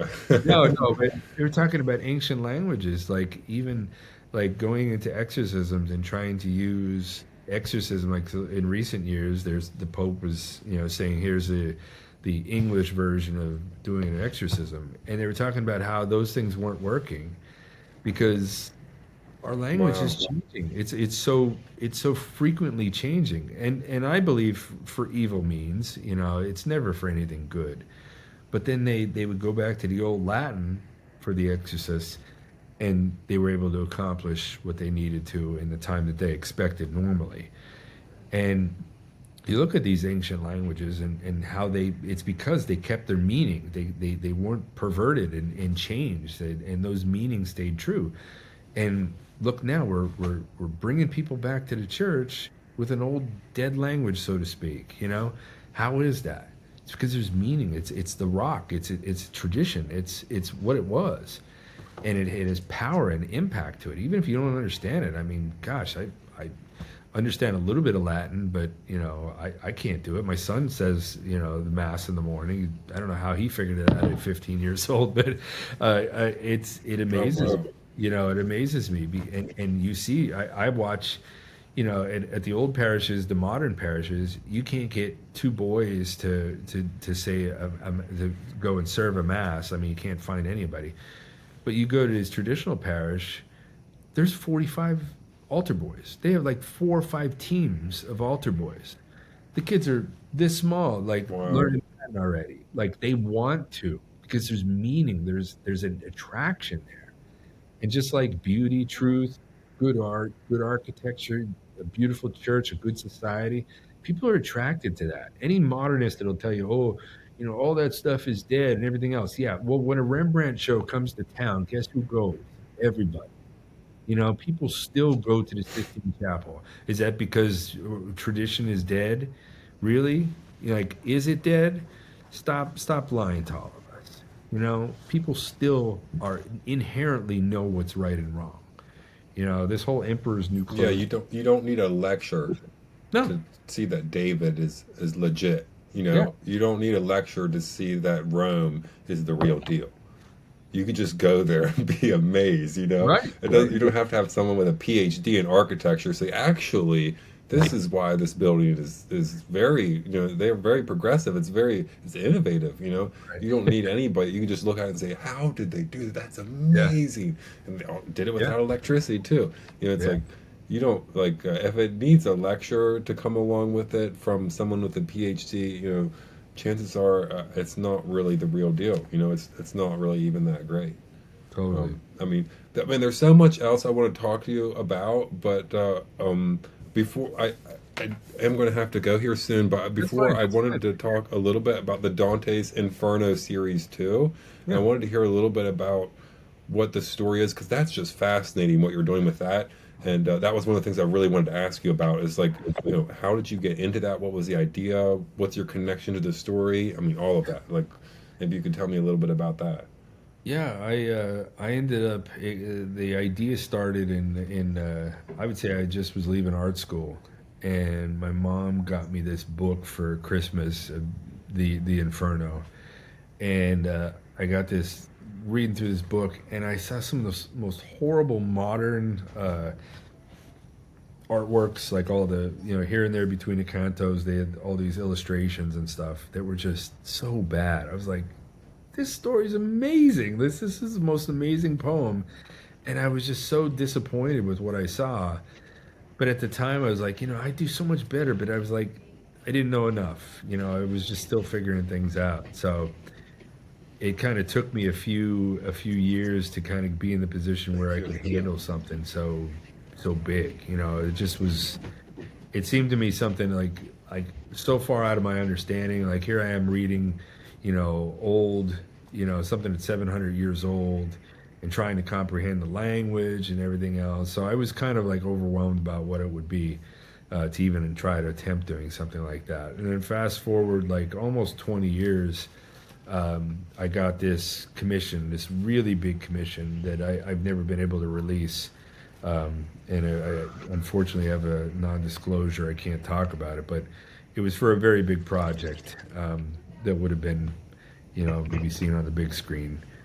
And I was commissioned to do these enormous paintings that were like 8 foot by 15 feet, and one of them was of the seven deadly sins. It's damnation. Just this hellscape. And just imagine seeing that for weeks upon weeks in your. I had it like taped on my studio wall. It took up the entire wall. Actually, even went past the one wall. And painting that, and I was like, pretty much had to go according to my client's recommendations. And then another one was a final judgment. It was based more on a lot of different traditional, like Renaissance paintings, late manneristic paintings and stuff. And it was okay. It was a nice job, but I didn't care because I didn't really have much creative control on that too. But I did these two enormous projects. I figure like together it's almost like 28, 29 feet worth of paintings.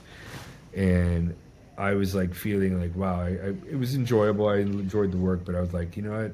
Maybe this is the time I go back and do something for myself. Like I just did this kind of dramatic piece about heaven and hell, kind of. Maybe I should dip back into Dante's Inferno and try to do it, and kind of set myself a goal of doing a large project, something that was notable. Like I didn't want it to be some little thing where it's wow, I could paint a bunch of paintings over a couple months and put it out there. Like I wanted it to be like Sistine Chapel level big. Like I wanted it to be as big as I could handle. And I like Yeah. panels, so it's kind of restricted to the 4 foot by whatever size, and I kind of picked like 4 foot by 5 foot for each of them. And I said, I'm going to paint like 40 paintings, and I'm going to do it in 5 years, and I'm going to blow people's minds and all this stuff. And now I'm sitting here at year 8, and I'm barely halfway Oh in. wow. So it was a lot more than I had anticipated. But I started looking for people to help me with it. I was like, I'm a dumb artist. I understand the Dante, the Divine Comedy to a certain extent, but I didn't want it to be my version of it. I wanted it to be accurate. So I started looking for a scholar to work with, and kind of pushed from one person to the next until someone finally had suggested I deal with this gentleman in Wisconsin who taught medieval literature for like 40 years and wrote a bunch of books on it. And his name is Dr. Christopher Kleinhens, and amazing gentleman. And we hit it off like right away. He's like in his late 70s, I think, but he was totally respectful to me, like was excited about the project, and he kind of offered to be my consultant. And then the idea was at the end we'll do a book together where he narrates it. I'll do all the illustrations, so it'd be kind of like an art book, but like a literature book at the same time. So a lot of color images might be a really nice mashup, I thought, and then do a big exhibit where we can kind of lead people through this. But I wanted it to be accurate like the poet would have wanted. And I needed somebody with that kind of brain to get into it. And he's been so great. I mean, I keep sending stuff back and forth, and he'll say, no, no. I'll be like, well, what was Dante thinking at this point? Well, we can look into this reference and that reference. And it's just fascinating. You could sit there and talk to the guy all day long about this. But it's been so great to just like really learn, and it's funny how it parallels Dante, his journey through that, because it starts out with him going through the journey by himself, kind of confused, and through Beatrice, she sends Virgil down, who is in limbo at the time, in hell, to guide him through this journey. So in a way, like Dr. Kleinhans is like Virgil to me, being Dante, being led through this. And the interesting part about the story is, and it's a kind of a parallel to life, is that he has to go through hell to get to heaven. He's trying to meet the smallest version of the stories. He's trying to meet up with Beatrice again. It was a long lost love in his childhood. She dies prematurely. She gets married. He gets married. They marry other people, but she dies prematurely in her 20s, and he wakes up in this kind of wilderness, and maybe in a dream or whatever it is, and he's led through this to meet up again with Beatrice, but he has to go through hell to get there. So it's kind of a lot like my life has been. We were talking earlier about sacrifice. We're talking about going through bad stuff. All the negative things in my life that I suffered through, and they were bad, a lot of bad things. But those sacrifices made you more understand humility, made you understand how good things are. The sacrifices mean something. So I love this story, going through all that. And he has to see all the negative stuff and reflect on all of these things. And then eventually works his way through purgatory and into heaven, and the highest levels of heaven.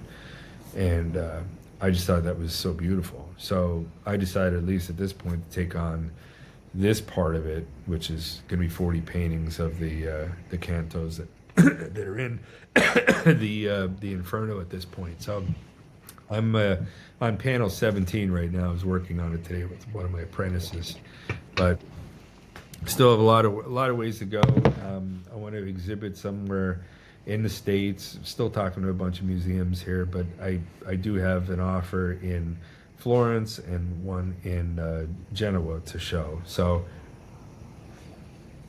I may show there before this series is done, or definitely when the 40 paintings are finished. But it should be. I wanted it to be so big that it would be like an environment. Like literally, they're so large that you're literally walking through the story, And I think in the end, when you think about That's it, awesome. paintings, that's 160 feet worth of art. That's a lot. So it should be. I want it to be epic. Something really fantastic. So we'll see. Yeah, yeah, that is epic. Man, I feel like that would be cool to exhibit that in Florence also because, I mean, I know whenever I was over there, I show people in America some of the like more classical paintings I've done, of like angels versus devils fighting and Yeah. wars in heaven or things like that, Oh or yeah. like a Madonna and Child or things like that. And I'll show people them and they're like, oh, huh, that's interesting. But you go to Italy and you show people like, "Oh, you painted that? Oh my Yeah. Yeah. goodness, look at all the detail. Wow. Oh my Yeah. God, that reminds me of this. And look, I know where you got that from." And so, I mean, they like have such a deep appreciation for it. So, I mean, I feel like, especially there, I mean, Florence, Dante, all of Yeah. that. I mean, with the connection that they already have to that, man, I bet they would love that. I mean, because they grow up where they actually understand the value that brings because they're still benefiting and even financially, like even though they weren't motivated by profit when they built all these amazing epic works, Right. like a series of murals or something, or a series of paintings, that it continues to pay back over a very long time as long as the people take care of whatever it is that was made. Yeah. And that the more beautiful it is, the more valuable it gets with time. And so they understand putting the love into that. And so especially with them, with that being a story, I mean that was Italian, right? I mean Dante was a Yeah. Florentine, if I remember Yeah. He was a correctly. Florentine. Yeah, and Yeah. he was exiled. There was two political factions going on in Florence at the time, and the political faction that he aligned himself with got overthrown, and so he was exiled Hmm. from there. So it's essentially a lot of what goes on in the story is him meeting up with different people that deceived him in the story, and a lot of times arguing with them and stuff like that in different situations. So those people become representative of different things. Like the deeper you get into hell, one of the points is like the deceivers.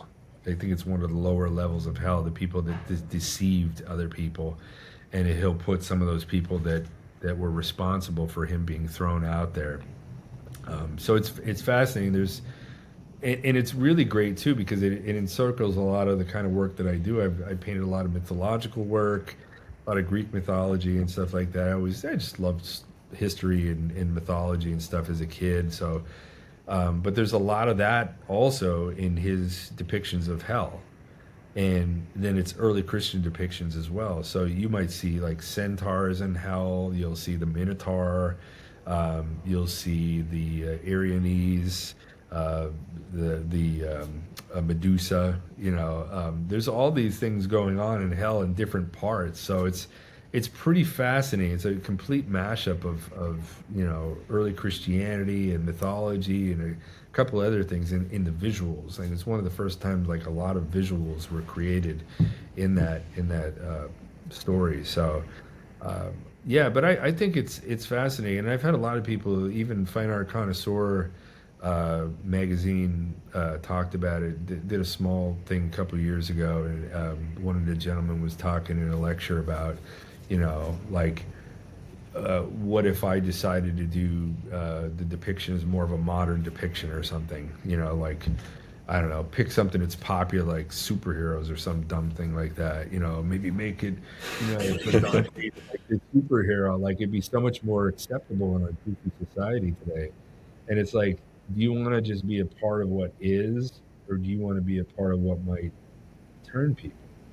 Because essentially we're both doing that with our art too. Like we're taking traditional means and of beauty and old subjects, old stories, Jesus, Mary, the apostles, saints, martyrdom, sacrifice, all these things, and we're putting them out there in a modern world where people may have not seen these for many generations, and they're looking at them and going, "Huh, that's interesting." I have plenty of people that aren't in the faith that follow me, but I get plenty of feedback from those people, like several of them that are thinking about going back, or at least appreciating those things. You don't know what kind of effect you're going to lay in the world. And this goes back to the conversation we've been having the whole night. Is we're planting seeds everywhere. They might seem really small, like a mustard seed is this big, but how big does it grow? You know what I mean? One of the smallest seeds grows into one of the biggest plants, and fast. We don't know what we're doing. All we know is that we're here for a reason. We have an X amount of time to do what we do. We're supposed to do it darn well. And no matter what, and no matter what life throws at us to derail us or anything, we're supposed to be doing that. And we're the movers and shakers. Just like the people that ruined, a lot of tradition 100 years ago. We're charged with changing that now. And sometimes it's much bigger than we understand. And at 52, I'm starting to understand that. It's starting to make sense that, like, wow, there might be a bigger purpose to all of this. So do all you can. And I can't change all the failures I went through in my childhood and early on in my career and everything else. But I can certainly reflect back to the next generations behind me and go, you know what? Just keep doing it. It's going to And you seem, build your own frames for them too, right? yeah, yeah, You all of it. built, dude, that's amazing. Yeah, because I saw some of those pictures of frames there. I mean, that's incredible. I just built a frame the other day, just with some scrap wood, Yeah. and it looks nowhere near as cool as the type of frames you're building, man. Oh, I it's mean, those cool. those are legit. Those are badass frames. Those are But super cool. I it's mean, the it's pictures are weird. amazing too, but Yeah, it's weird because it's like I didn't even know I could do. I didn't realize I was able to do those kind of things. I grew up doing construction with my father. Like I said, kind of lost my childhood early on in life and went to work and learned how to do all these things. And then I started building all these like big fireplaces. I got these fireplaces behind me and stuff like that. Like, you know, I started doing all that, and then one of my clients was like, they need a frame for a painting, and I'm like, I guess I could do that, yeah. And then built a frame, and then built another, and then started doing other things, and you have gifts, and sometimes they don't even make sense. You may have had done something in a job here and another job here, and you find a way to make it relate to your life, and it gives you the ability to do what you're doing even better and more unique. That's all it is. Like pretty much everything filters its way in, you know, and you're gonna find that out. You're gonna find out how much synergy you have in your life with the way that you treat your family, treat your home, treat your art, treat your passion, treat your faith. Like when all that's running in line, like there's nobody to convince you the meaning of life is something else. Because when you feel so yeah, strong, yeah. you're centered. You know what I mean? And that's what everybody Yeah, you everybody. got that house on the rock, so the storm can't take it out anymore. That's it. That's it. That's it. So I mean, I'm just thrilled to see more people like yourself like doing it. And honestly, you ever need anything, any advice or anything on anything, don't hesitate to ask. I mean, I've been there, seen a lot of the bad side of it and everything else, but I God gave me gifts, and I'm supposed to share them. Like so many people in the art world love to keep everything secret and not tell anybody anything, and I go, that's not why. We're talking about charity earlier. Like I'm supposed to pretty much give out everything. I'm supposed to help others and be a resource and somebody that can make life better. You know, like that's what we're all charged to do. So, again, just don't ever hesitate to ask, man. I'm happy for you and happy to see you carrying on these traditions, and you're gonna fight it out over your life and take it farther. I won't be here forever, and you're gonna do great things too. So that's awesome. I love that. I want to see Yeah, I change. appreciate that, man. Yeah, I mean, I relate to you a lot on proving your teachers wrong because I mean, I don't think anybody thought I was gonna be able to do it. Because well, I wasn't even knowing about doing art, but they just didn't think I was gonna be able to do anything. But like I got to retire my wife, and before she turned 30, and Awesome. it's like, hey, she don't have to work anymore, and I work too. from making art. So I was like, that's like so doing all that to prove the teachers wrong is like to prove those people wrong and said like, hey, you can't do this. It's very possible. It is Yes, it is. possible. It takes a lot of work, but to me it's not.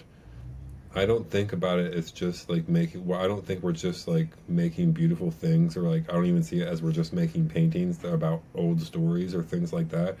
I mean, I see it. I mean, this is one of the main reasons why I wanted to talk to you is because I see it as like we're actually in a culture war where the the thing that's driving it is actually a spiritual thing, Yep. and there needs to be more people who are on the same team who to working together on things and and sharing the message with people because there's a lot more to learn about it than just a singular point perspective. And Yeah. by talking to people, I've learned a lot with just talking to you now about how all these things work because I mean, it's the culture is too big for one person to figure out on their own, Yep. and so I think that people need to hear more from these artists like yourself, and Right. like what me and you are trying to do, and what we're doing with our art, like that there is like you're not crazy if you're someone who's like your hometown is not what it was like when you grew up and you're like, man, there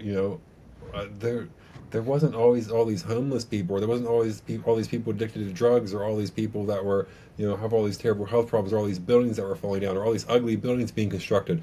It's like it wasn't always like that. It's like yes, and you're not crazy for thinking that we need to be doing something better, and that we need to be doing something better with our culture, and you're not crazy for thinking that it's almost slipping away and like the country we grew up in is almost no longer here anymore Yeah. and like that you're actually not crazy for thinking that and that you're actually like noticing something that's very important and that you know work it like look for it's you could take a little extra time and look for the artists that are actually aligned with your goals, what it is you're trying to do, and that'll be that's such a great use of money is to Yeah. put it towards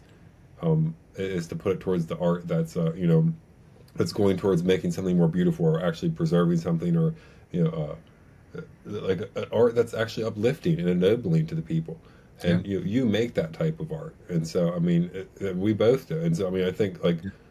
I feel like there needs to be more of more opportunities. Like I want to get connected and learn more about all these artists. I just got on X. That's where I found you. I was on Oh, X. cool. I Cool. just got an X account a couple months ago, Nice.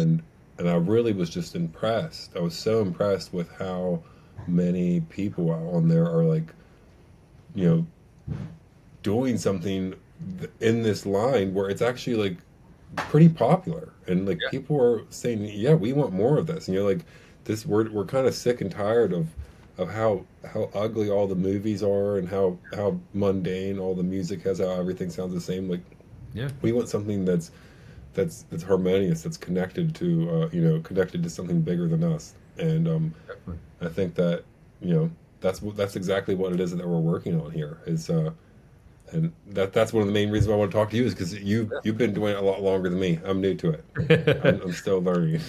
That's cool though. It's so awesome, again, our purpose is much bigger than we understand, there is a lot of people. Said just being on X, I'm seeing a lot of people, Catholic, Orthodox, traditional, all the same. This and we can do much more than just bitch about it. We can actually do something. We can create something. which makes us inherently even more important in the game. We're not just little pawns. We're bigger than that in the game, and that's good. That's a good thing. And to encounter resistance and everything else, look at all the saints. Look at all the saints that were maligned in their times. Look at Jesus himself. Went through what he went through. You're going to encounter resistance. That's the whole idea. Usually the people that are right are the ones that are the martyrs, the ones that are the sacrificing themselves because they went up against a system that was big and maybe very corrupt and everything else. And that's what we have to do. We have to be that. We have to do it, peacefully the way we're doing it. But we have to confront it nonetheless, and know that it's not ordered, and what we're doing is ordered, and it will grow, it will flourish, doing what you're doing. So that's Yeah, what you have to call it out and say, hey, there's the saints are better to look up to than superheroes. Sorry. Yeah, very true, man. Very So true. where all can people find your work at or follow you online? I know you're on X and Facebook, and you got a website. Yep. Do you mind sharing that? So if anyone listening to all this, they could go, check out all your work and see all Yeah. what you do. My website is my whole name, ericarmusik.com. I think it also works with just my last name.com as well. You can see all my work. I have everything posted on it. It's work I've created in recent years. There's a lot of information about my Dante series. I tend to post on there quite regularly. I have a series on there. I blog a lot, where I give a lot of information up for artists that's free. And I think it has links as well to a YouTube series I was doing with um, what was it called? Oh, geez, it's been a while since I've done it. The Truth About Being an Artist. So I try to do a lot of that stuff for artists to try to uplift them and get them in the game and make them thrive and do what they enjoy. And but yeah, I do a lot of outreach for artists, and I have a lot of my own work in there. So I hope everybody will check it out and enjoy what they see. And everybody just keep doing what you can with what you have. No matter where you're at in the world, and doing the kind of art you're doing, don't let anything hold you back. No matter what it is, if it's poverty, if it's situation, whatever it is, we all have to do what we can with what we have, and that will grow. And we've talked about it earlier. It's a little bit at a time, a little bit of work grows into something bigger and bigger and bigger and bigger. And that's the story of my life, and I pray it'll keep going like that the rest of my life, and hopefully my kids will have something to really benefit from all that hard work when I'm gone. So that's the Oh whole yeah. thing, you know. But God bless you and your Well, I'm family. sure they're already benefiting from now. Yeah, thank you. Thank you. You too. Yes, Yeah, thanks for sticking with it, man, and sticking with it, and making such a great amount of art over the years, and not just in quantity, but also in such a great quality too. And so, yeah, thanks for doing all that. Thanks for hopping on here today and talking with me about all this and sharing your story. I all enjoyed right, it a lot, and I look forward to next time we talk too. So, thank all you. right, brother. I I appreciate it. appreciate that. Thanks for having me, man. And I'm sure this won't be our last talk, man. It was really nice talking with you. You got some fantastic outlook on life, and you got your youth, and you're gonna do awesome stuff. So I pray everything will continue going well for you. So thanks again, man. Awesome. Yep. Thank you. We'll talk to you soon. All right, take care.